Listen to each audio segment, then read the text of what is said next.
అండి, good morning. Morning breakfast కొబ్బరి చట్నీ, దోశలు. కొబ్బరి ఒక సగం చిప్ప, ఒక 10-12 పచ్చిమిర్చి నూనెలో వేయించుకొని పక్కన పెట్టుకున్న, జీలకర్ర, చిన్నులపాయ. ఇది టమోటో, పుదీనా, అలాగే కొంచెం ఉప్పు వేసి నూనెలో బాగా ఫ్రై చేసుకున్నాను. పుదీనా వేస్తేనే చాలా టేస్ట్గా ఉంటుంది కొబ్బరి చట్నీలో. ఇప్పుడు వీటంతటిని మిక్సీ పట్టుకుందాం. ఇప్పుడు మిక్సీ జార్లో చిన్నులపాయ, జీలకర్ర, కొబ్బరి,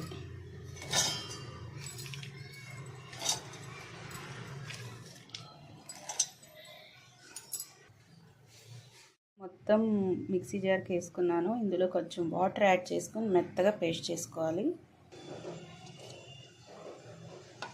మెత్తగా పేస్ట్ అయిపోయింది. ఒక గిన్నెలో తీసేసుకుంటా.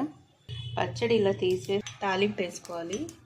ఆవాలు, జీలకర్ర వేసా, అలాగే కొద్దిగా మినప్పప్పు, అలాగే ఎండుమిర్చి కూడా వేసుకున్నానండి.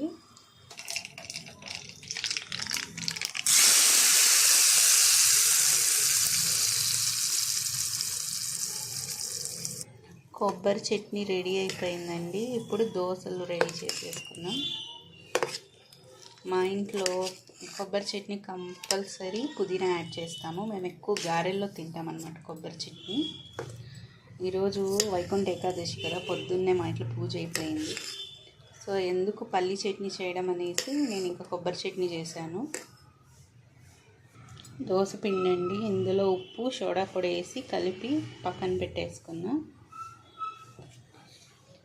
చాలా బాగా వచ్చింది దోసపిండి. ఎక్కువ మెంతులు వేసి, అలాగే అటుకులు మెంతులు ఎక్కువ వేస్తాను నేను. దోశలు బఫ్లా ఉంటుంది, చాలా టేస్టీగా ఉంటాయి మా దోశలు. దోశలు వేసుకుందాం ఇప్పుడు.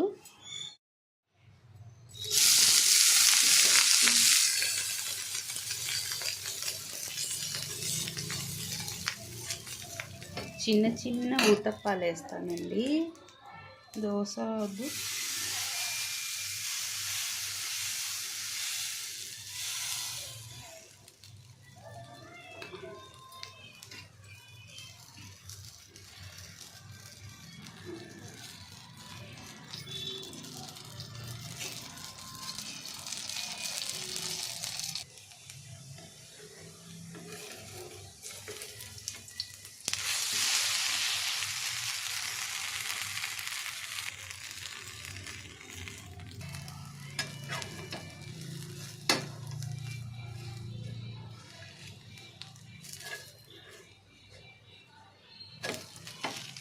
అయిపోయిందండి, ప్లేట్లో సర్వ్ చేసుకుంటాను.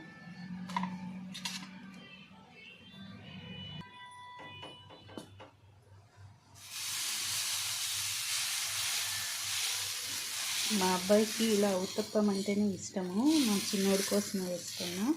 మా ఆయనకేమో క్రిస్పీగా ఉండాలి, మా అబ్బాయికేమో సాఫ్ట్గా ఉండాలి.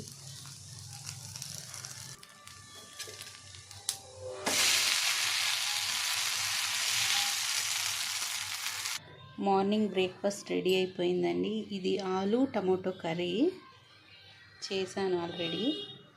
చూసారు కదా, నేను చేసిన రెసిపీ కనుక మీకు నచ్చినట్టయితే లైక్ చేయండి, షేర్ చేయండి. మర్చిపోకుండా మా ఛానల్ సబ్స్క్రైబ్ చేసుకోండి. Thank you for watching.